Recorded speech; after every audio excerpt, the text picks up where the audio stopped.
It is. Hello, Karen. Good morning. Thank you for joining us. So Having yeah, me. all shiny and new, but essentially what I'm doing is I'm trying to make little kind of snippets of intro for the community organisations and charities and stuff that are in and around Fife that our students can maybe benefit from or get involved with.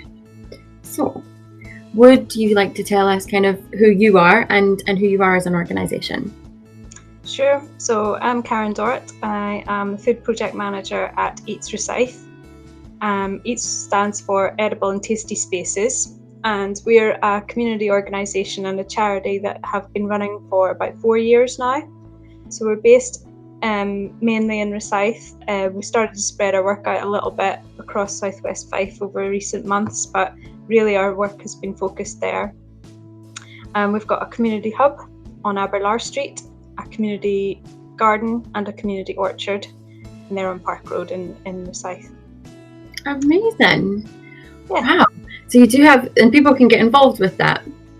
Yes, so people can get involved by volunteering if they want. At the moment, probably the majority of the volunteering opportunities would be outdoors in the garden area, just because we're going through a wee bit of change at the hub at the moment, mostly due to COVID, and there's quite a lot of premises moves, so it's a little bit limited in how much people can get involved at the moment at the hub, but yeah, there's plenty of opportunity. There's always so much work to be done in the garden and the orchard, so plenty of chance to do that.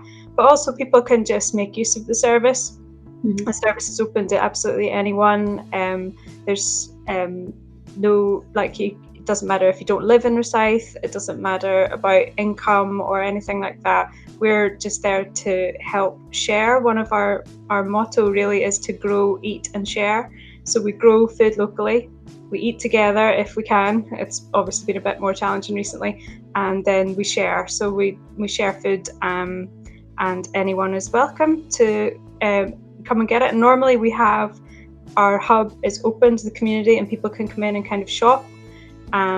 It's all on a pay-as-you-feel basis for donations only, but obviously at the moment we can't really have people inside shopping in the normal way. We're still looking at ways to make that possible, but at the moment we've kind of changed what we're doing and how we're sharing the food. Perfect. So I'm close by and have come up and used the hub and seen some stuff, but can you tell me a little bit more about what it is that you're doing with the you've got your eat together things, and I know that you run stuff for the kids over the summer and the sort of break, so can you tell me a little bit more about what the kind of community does? Yeah, so Eats was it started off as very much an environmental project, and it was about encouraging people to grow food locally, to share food to reduce waste, and to just come together and learn new skills, whether that's growing or cooking or whatever. So we would have had regular community meals, so anyone could come and have dinner in the hub or take a takeaway. And again, unfortunately at the moment that's had to stop. What we're doing at the moment is we're just cooking some meals and they're going out to some local food pantries and they're being distributed through emergency food parcels. So the meals are going out along with parcels. We're also doing emergency food parcels, and if anyone is stuck, whether short term or long term, they're welcome to get in touch and we'll help them out, whether it's by giving them food ourselves or just putting them in touch with other groups that can help, or just signposting them to other agencies and support numbers that might be helpful. But yeah, so we always had that community meal aspect. We always had food sharing through the shop, and really it was just about bringing people together to understand a wee bit more about where their food comes from and kind of try and use that food as a tool to bring people together. So it's really it's brought quite a lot of nice new friendships in the area.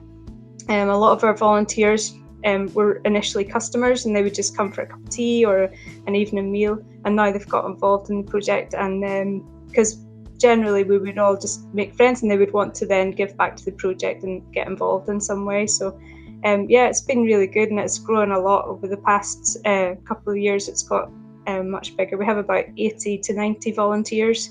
About half of them work in the outdoor bit and about half work in the hub section. So, wow, so you've really grown. And yeah, during the school holidays, we like to do a little bit extra for the kids if they're maybe missing out on school meals and stuff. Then we'll maybe try and get a way of sharing meals at the hub, or do little pack lunches, that kind of thing. Recently with COVID, we were just including things in our emergency packs for the kids, things like craft kits and just snacks that maybe would be more for them, that kind of thing. So it's been good.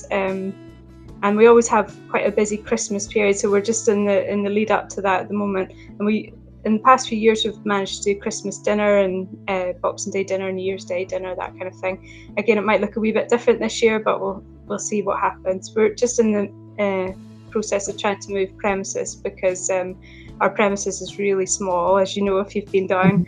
And at the moment, we can really only safely have 2 people in at a time, which is really just the staff and volunteers. So yeah, it's made it a bit of a challenge recently. Yeah, I was down the end of last week, and you had I could see all the apples and stuff out. I'm assuming all that comes from the orchard. And then you also get donations as well from like is it the Aberdour Baker Company that gives donates some of the bread? Yeah, so tasty. Yeah, their bread is amazing. Yeah, they've been giving it to us the past few weeks, and it's really good.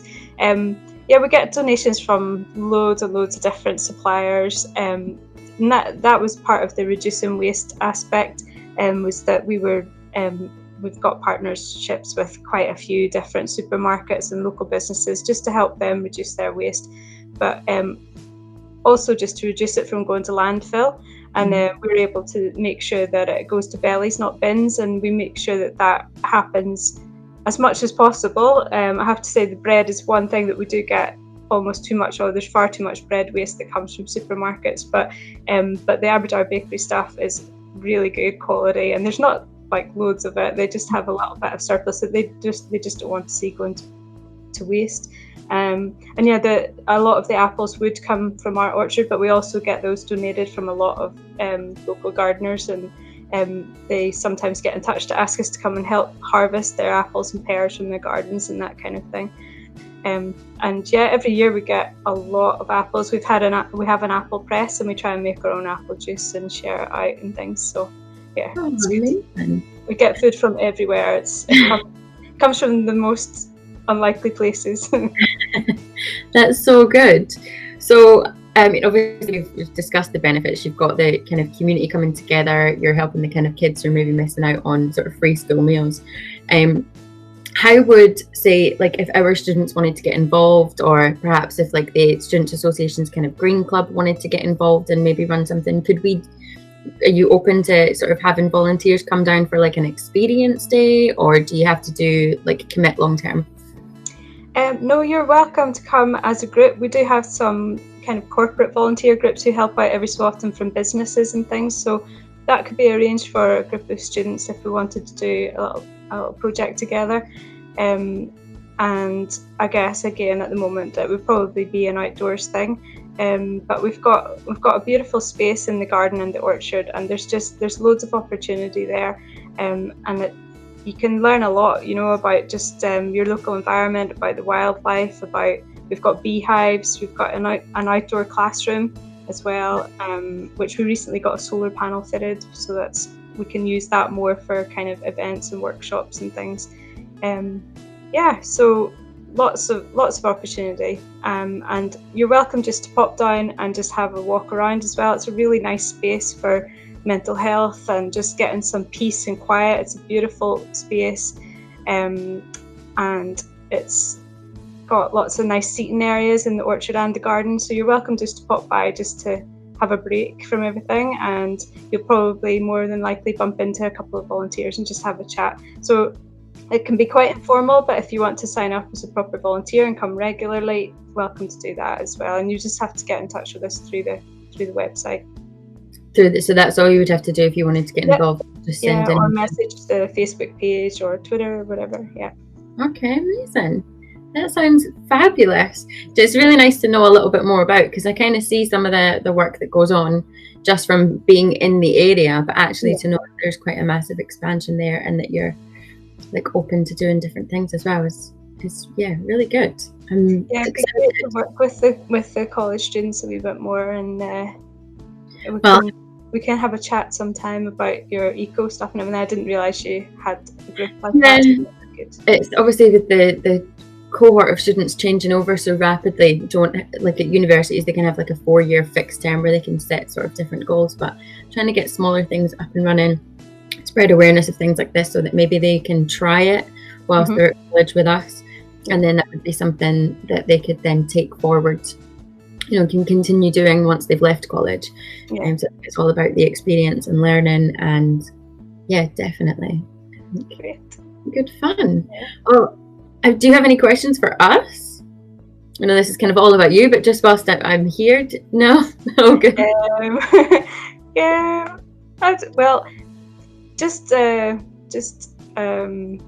I'm just curious as to what's going on up there, because I not only used to work there, but I was a student there once upon a time. And yeah, I used to work in the library. Oh, nice. In the college a few years ago, and in the marketing team many moons ago. And yeah, I've got some good friends there, so it'd be nice just to, maybe I'll come and visit if visitors are allowed in. Yeah, they are. We're obviously trying to limit the amount of people who are on campus, but there's sign-ins and track and trace everywhere, and we've made one-way systems and everything. And like I say, the whole reason we're doing this is that we're kind of adapting to this new sort of digital age with not being able to kind of have you in face to face.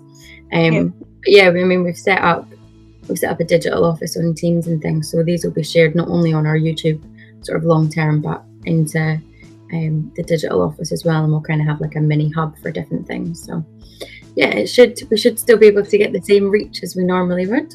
Yeah. I hope your freshers enjoy their freshers week. I'm sure you've got some nice plans for them. We had it in September. All right.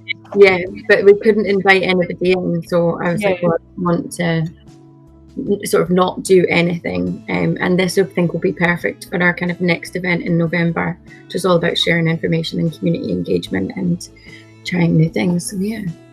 Great. Well, there's plenty of organisations in the area. It's a good time to get involved in things. Exactly, and a lot of your work is outdoors, so I think that would be a kind of great collaboration. Yeah.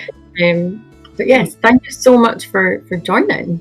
No problem. Thank you, and thanks again for the recent award. Thanks to all the students.